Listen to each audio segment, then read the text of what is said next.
Hello friend, आज हम इस वीडियो में क्लास 9th का चैप्टर 7 मोशन डिस्कस करेंगे। साइंस की किताब का, एनसीईआरटी का। देखो, मोशन को समझने के लिए हम कुछ चीजें समझेंगे। जैसे एक चीज समझेंगे हम डिस्प्लेसमेंट डिस्प्लेसमेंट और एक समझेंगे डिस्टेंस। तो ये जो डिस्प्लेसमेंट है ना, ये आपका एक वेक्टर क्वांटिटी है।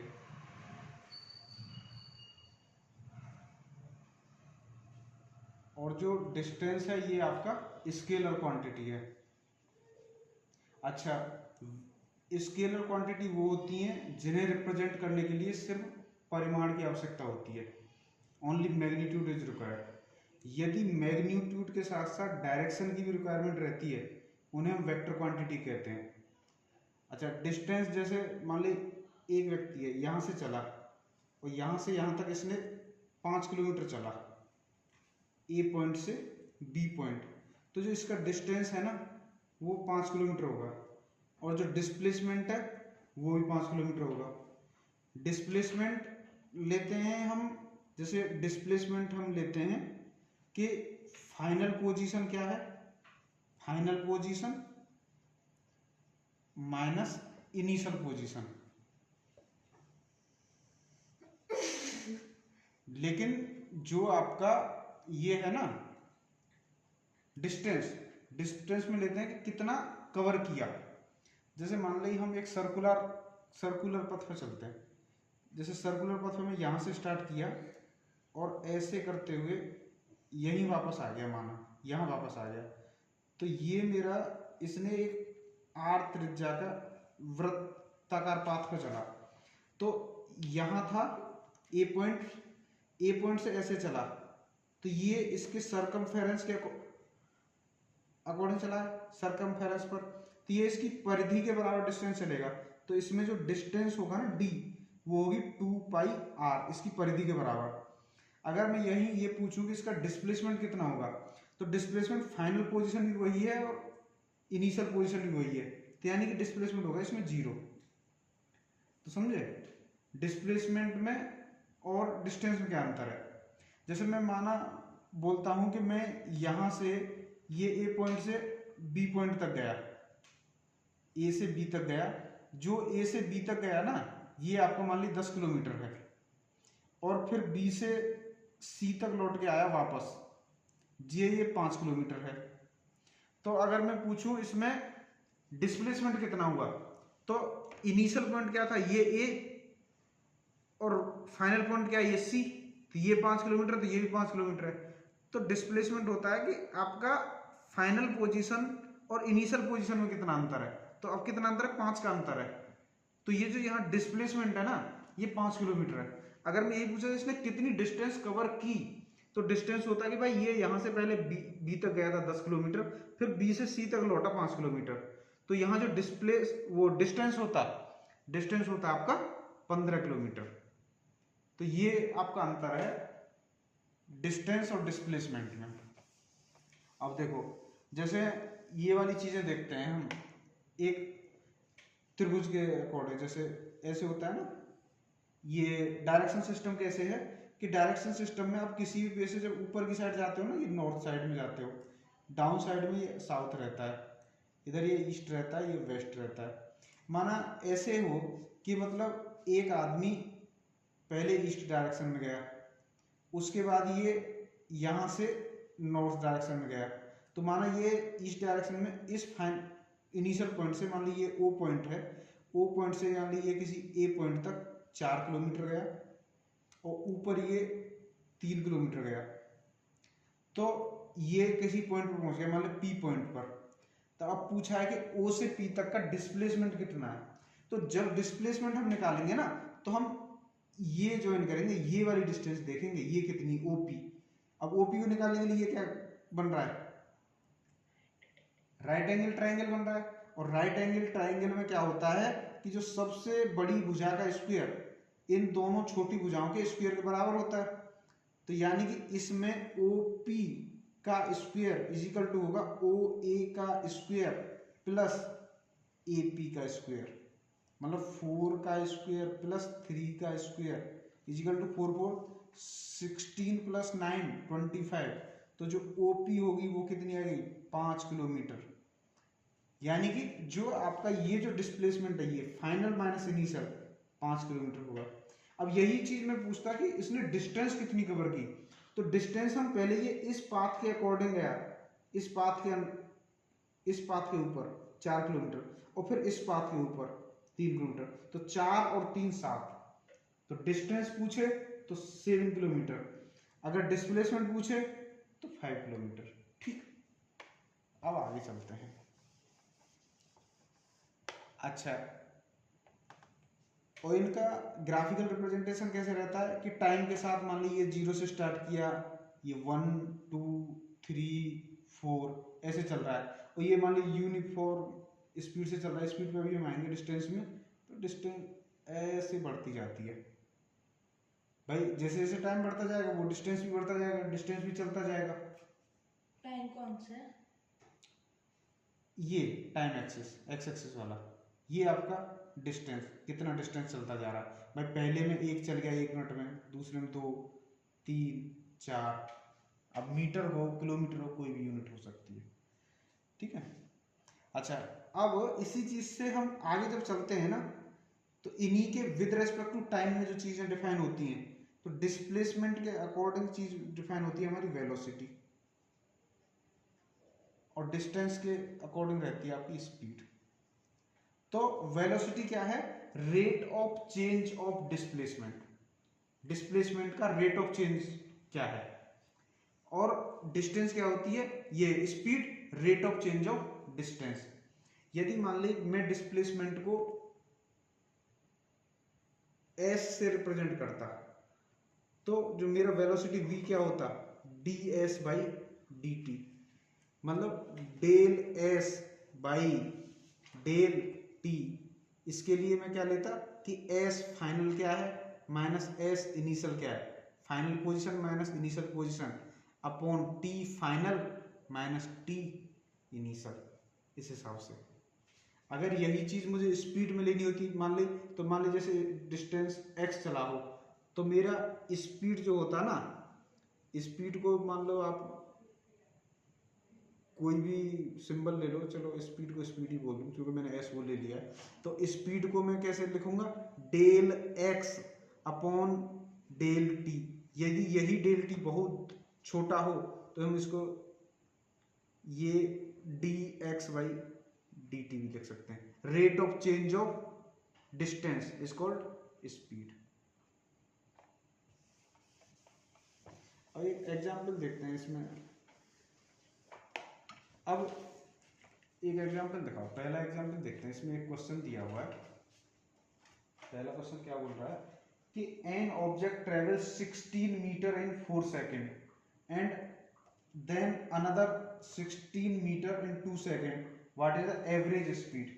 देखो पहले यह बोल रहा है कि एक ऑब्जेक्ट है वो 16 मीटर चलता है, और 16 मीटर कितना चलता है 4 सेकंड में। तो आपका ये जो डिस्टेंस है d1 दिया है 16 मीटर और t1 दिया है आपका 4 सेकंड। फिर बोल रहा है कि अनदर 16 मीटर जो d2 है वो 16 मीटर दिया है, और जो t2 है वो दिया है 2 सेकंड। तो देखो पहले केस के लिए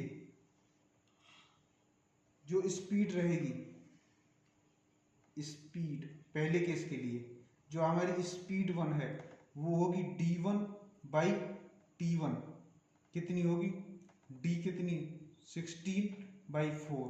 तो पहले के लिए तो हमारी 4 मीटर पर सेकेंड स्पीड। यदि दूसरे केस में मैं स्पीड देखूं, ये कितनी है d2 बाई t2, d2 कितना है 16 बाई 2, 8 मीटर पर सेकेंड। मतलब जो दूसरी उसमें चल रहा है उसमें तेज चल रहा है, कौन से केस में फास्ट चल रहा है। यानी कि आपका टाइम जितना कम लगेगा सेम डिस्टेंस को कवर करने में, वो उतनी तेज चलेगा। यानी कि टाइम और स्पीड एक दूसरे के अपोजिट चलते हैं। यदि टाइम कम लग रहा है यानी कि ज़्यादा स्पीड से जा रहा है, ज़्यादा स्पीड से जाएगा तभी वो उतनी डिस्टेंस कवर करेगा। अगर इसमें एक चीज़ बोलता है एवरेज स्पीड, ये क्या होता है एवरेज स्पीड? तो एवरेज स्पीड होता है कि आपका टोटल डिस्टेंस कितना कवर किया, total distance upon total time. तो टोटल डिस्टेंस कितना कवर किया है d1 plus d2, 16 plus 16 32, 32 by total time, 4 और 2 6, तो कितना आ जाएगा 6 पंजे 30 पॉइंट 20, तो 6 तिया 18, 5.3 metre per second, 5.33 metre per second. अच्छा और क्वेश्चन देखें, और क्वेश्चन देखते हैं। चलो एक और एग्जांपल करते हैं। एक एग्जांपल है the odometer of A car reads 2000 kilometre at the start of trip. जब कार स्टार्ट की तो उसने जो D1 पढ़ा उस समय 2000 किलोमीटर था उसमें रीडिंग में, and 2400 kilometre at the end of trip. जब ट्रिप एंड हुई है ना उस टाइम का है 2400 kilometre. If the trip took 8 hours calculate the average speed of the car in kilometre per hour और मीटर पर सेकेंड में बतानी है। तो इतनी थी पहले मीटर की रीडिंग, बाद में इतनी है, और इसको जो टाइम लगाया ना टी वो लगाया 8 घंटे, 8 घंटे चली है। तो मेरे को मान ली इसकी स्पीड निकालनी है। तो स्पीड क्या होती है distance by time, distance by time. अब इसने डिस्टेंस कितनी चली है कि भाई अब तो मीटर रीडिंग दिखा रहा है 2400 मीटर, पहले 2000 मीटर, तो 2400 माइनस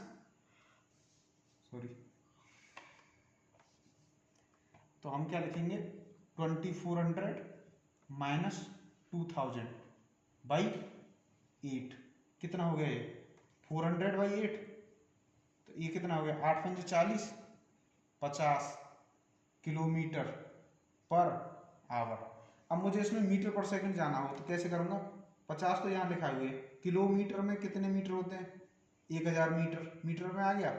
एक घंटे में कितने सेकंड होते हैं 3600 सेकंड। और इसको 0 से 0, ये 0 0, एक तरह से मैं क्या कर रहा हूँ 50 गुणा ये क्या 2 से कट जाएगा 5 बार बटे 18। तो जब आप किलोमीटर से मीटर में पर सेकंड में जाते हो ना किलोमीटर पर आवर से, तो 5/18 का मल्टीप्लाई करते हो तो इसे कितना हो जाएगा 250, 125 बटे 18। इसको काट लो कितनी बार कटेगा 18 एकम 18, तो कितने बचे 7 70, 18 54, 13.9 मीटर पर सेकेंड। ये आया समझ में भाई। स्पीड निकालना था डिस्टेंस बाई टाइम, मीटर की रीडिंग फाइनल कितनी है पहले कितनी थी 8 घंटे लगे उसमें, तो 50 किलोमीटर पर आवर आई, और किलोमीटर पर आवर से मीटर पर सेकंड में जाने के लिए 5/18 के गुणा, तो 13.9 मीटर पर सेकंड। अब एक और क्वेश्चन देखते हैं, अगला एग्जाम्पल देखते हैं।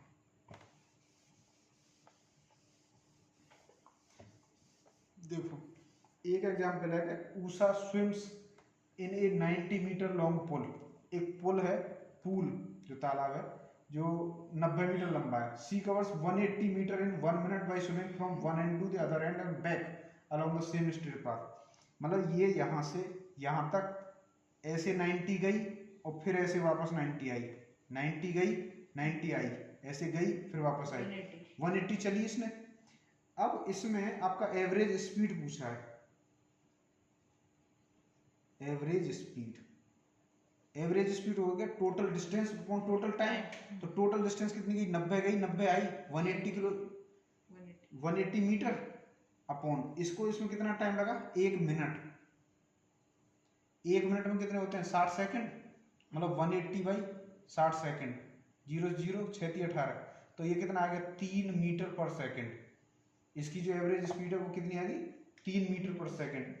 एक पूछा इसकी एवरेज वेलोसिटी क्या है, एवरेज वेलोसिटी तो वेलोसिटी क्या होती है, डिस्प्लेसमेंट अपॉन टाइम। डिस्प्लेसमेंट क्या होगा, final position minus initial position. तो फाइनल पोजीशन जहां से इनिशियल थी वही फाइनल है, जहां गई थी वही आई। तो डिस्प्लेसमेंट कितना हुआ, 0, 0/6 सेकेंड, तो ये भी 0।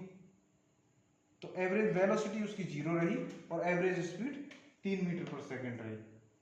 अब तक हमने देखा कि भाई rate of change of distance को बोलते हैं स्पीड, तो rate of change of speed को भी कुछ बोलेंगे और rate of change of velocity को भी कुछ बोल देंगे। तो वो एक टर्म आती है एक्सीलरेशन।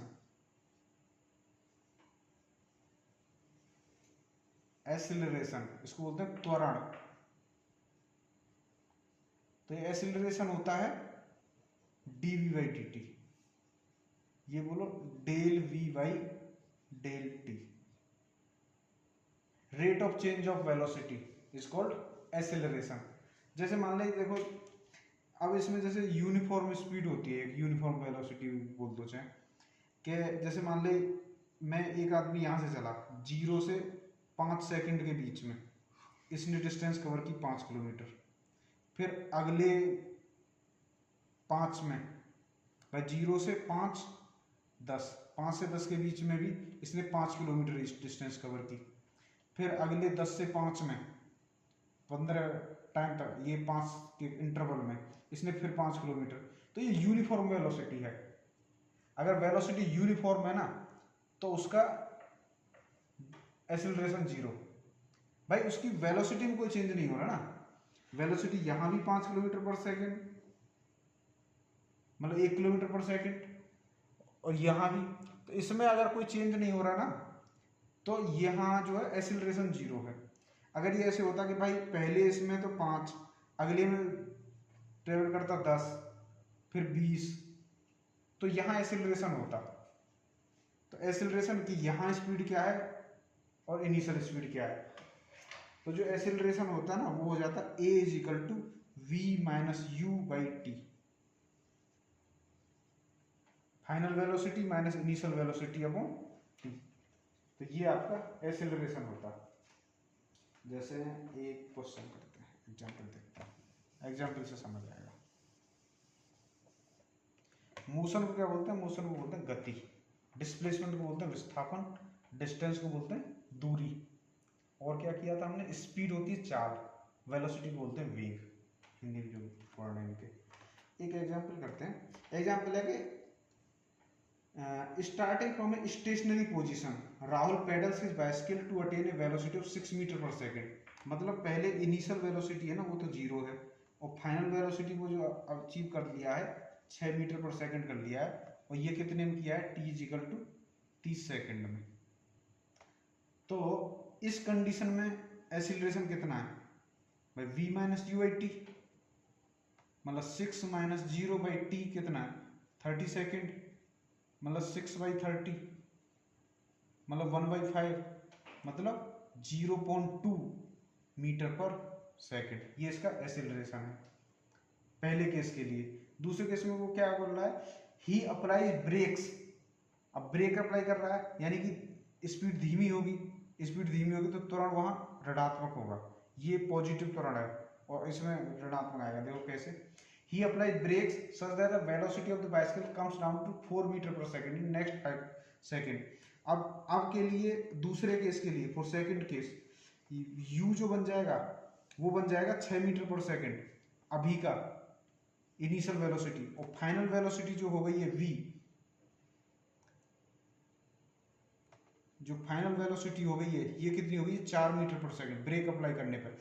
और ये सब कितने में हो रहा है, टाइम 5 सेकेंड में।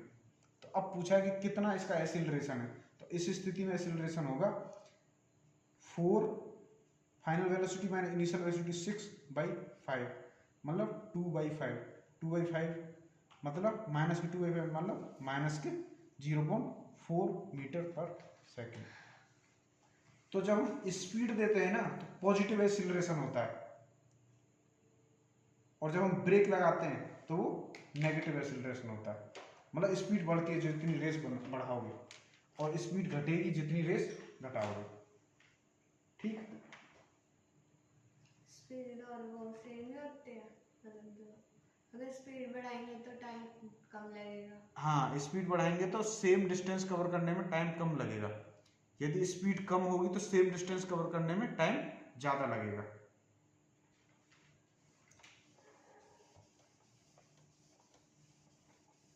अब देखो, जैसे हमारा एक फॉर्मूला होता है y is equal to M X plus C, ये है।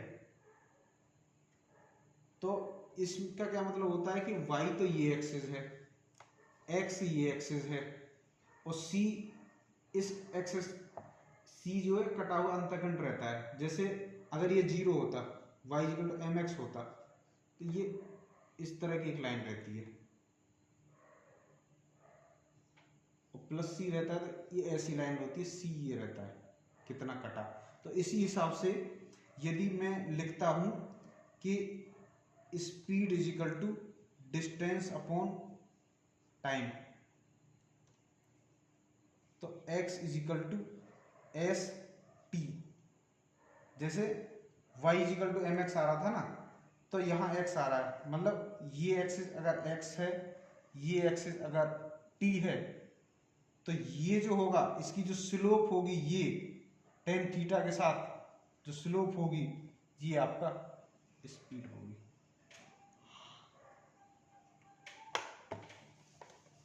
और एक्सीलरेशन डिस्टेंस के साथ कैसे आता है कि भाई, जैसे मान ली मेरे को वेलोसिटी निकालना है, तो वेलोसिटी में निकालूंगा तो d x by D t, और मुझे एक्सीलरेशन निकालना है तो एक्सीलरेशन तो already d v by D t होता है, v की जगह ये लिख दूंगा तो d upon D T D x by D T. ये क्या हो जाएगा, D square X upon D T square, A का रिलेशन स्पीड के साथ में, यानी कि ये ऐसे आता है, ये ऐसे, ये ग्राफ पैराबोलिक केस। अच्छा, ये गति के कुछ नियम भी हैं, लॉ ऑफ मोशन।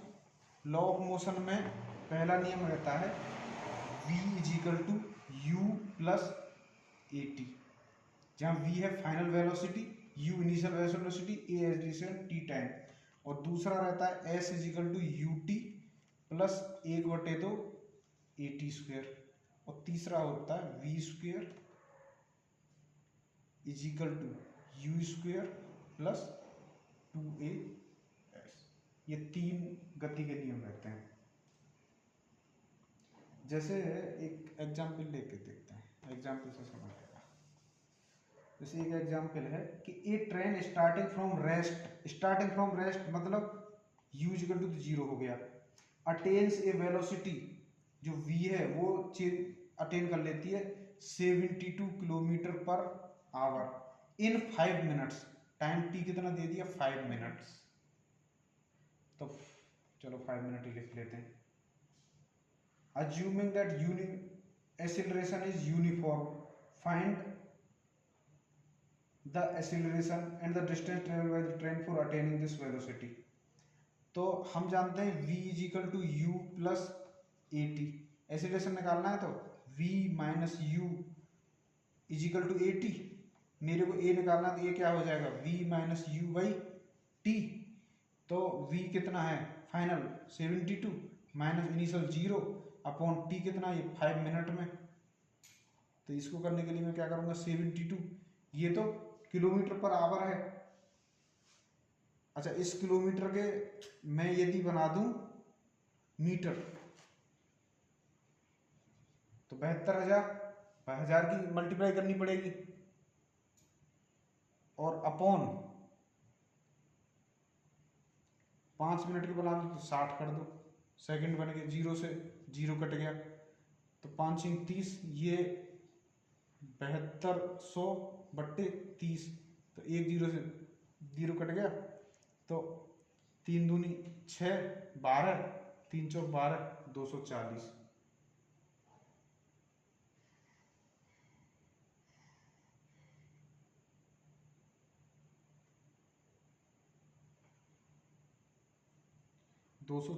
इसके मैंने मीटर बना लिए थे ना, मीटर पर सेकंड।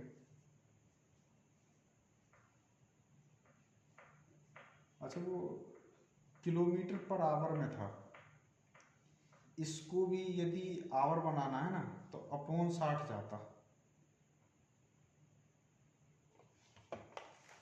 एक मिनट को दोबारा देखते हैं।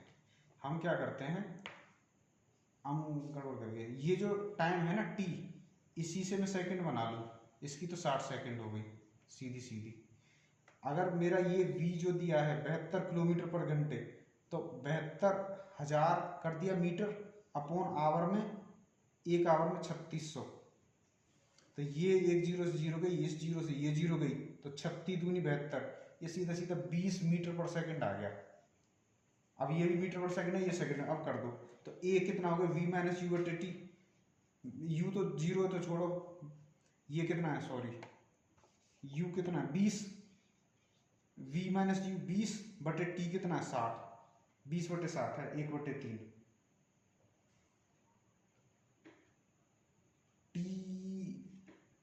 टी है 60 में, फिर 5 की गुणा भी होगी ना, 6 पंजे 30, 300 सेकंड, ये 300 सेकंड। तो ये जीरो से जीरो कट गया, तो 1 बटे 15 मीटर पर सेकंड।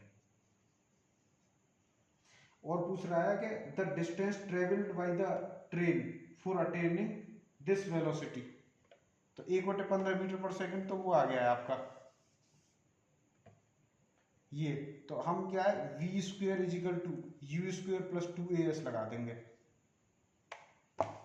तो ये लगा देंगे तो वी स्क्वेयर मेरे को पता है 20 मीटर पर सेकंड था, तो 20 का स्क्वेयर बराबर यू स्क्वेयर 0 है प्लस 2a कितना आया मेरा 1 बटे 15 इंटू एस पूछा है, तो इसको निकालेंगे। ये 400 गुणा 15 बट्टे 2 बराबर एस, ये कितना आ गया 2 से ये कट गया 200 गुणा 15, 200 गुणा 15 कितने, 15 दूनी 30, 3000 मीटर। कितना आ गया 3000 मीटर, या बोलो तो 3 किलोमीटर। तो 3 किलोमीटर डिस्टेंस उसे कवर करनी पड़ेगी, ये velocity 7200 kilometre per hour attain करने के लिए। ठीक है, तो यही था मोशन के बारे में। और थोड़ा सा सर्कुलर मोशन है, सर्कुलर मोशन में ये इसके परिधि पे जाता है, तो अगर आर त्रिज्या हो तो ये 2πr जाता है, और व्यास के अनुसार जाए ऐसे तो व्यास होता है 2r, डायमीटर 2r होता है, और सरकमफेरेंस होती है 2πr। तो इतना ही डिस्कस करते हैं इस चैप्टर में, इतना ही है। बस इतना है कि मेन इस साइड से जाओगे आप देखते हुए, इस जैसे डिस्टेंस रहती है, डिस्टेंस के रेट ऑफ चेंज को स्पीड बोलते हैं, और डिस्प्लेसमेंट के रेट ऑफ चेंज को वेलोसिटी बोलते हैं, और rate of change of velocity को एक्सेलरेशन बोलते हैं। सो ये था इस चैप्टर के बारे में। Thanks for watching.